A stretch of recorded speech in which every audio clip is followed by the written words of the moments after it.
Welcome back to another edition of The Average Homeowner. Today I'm going to show you how I made these bike racks. I made them real quick out of some scrap wood, but I wanted to keep the bikes up and out of the way. This new garage I have is pretty small, so yeah, I'll show you what I did here. First thing I want to show you is how easy it is to get the bike off the rack. You just pull out the pin, back the bike off, and there you have it. Again, pin out, bike off. Let me show you what I did here. At first I bought these bike hangers off the internet, and there was a piece of metal that came out here with a hook, and that was all good, but for that to work you have to have the bike like higher, actually hanging down off the wall, and I didn't want to have to lift the bike up and off every time. So I cut that hook off this, and I thought I would use this just to protect the wall. Then I made this thing here. So I had some scrap wood. That's all this is. You see it?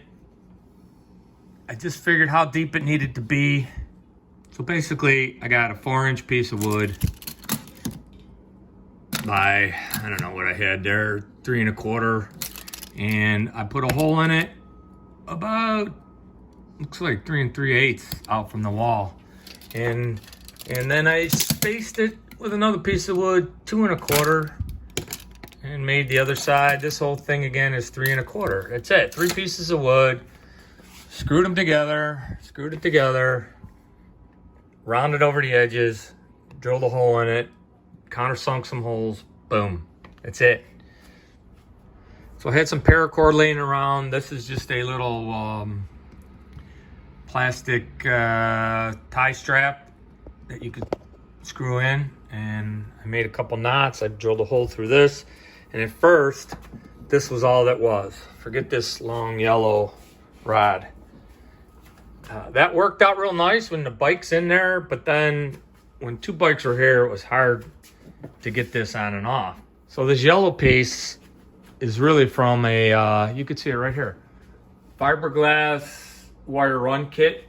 I had this for a long time. I took some, broken ones and drilled a hole and taped them through.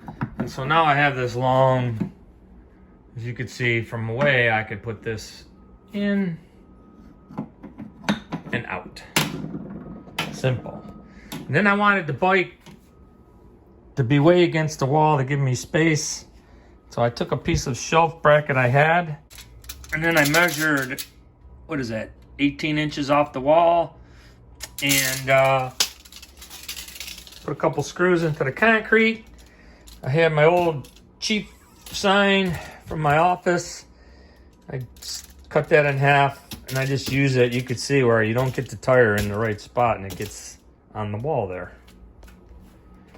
But let me show you the beauty of these. So I'm gonna just lift the bike to its back tire. So the way I do that is back handbrake and pull back. Now the bike is easily maneuverable on the back tire. So then I take the bike, I wheel it in, rear tire goes over that little hump on the floor, pull this out, front tire goes in, the rod goes through there, and I just tuck that over to make it easy to get out when it's done. Second bike, in, through, and over. The bikes are secure, they're easy to get in and off of, and they take up a small amount of space as I can, because my garage is jam-packed. There you have it. There's another simple project that you could do, especially coronavirus time, if you want to tidy up your garage, and scrap material. It's a beautiful thing. This is The Average Homeowner. Until the next time.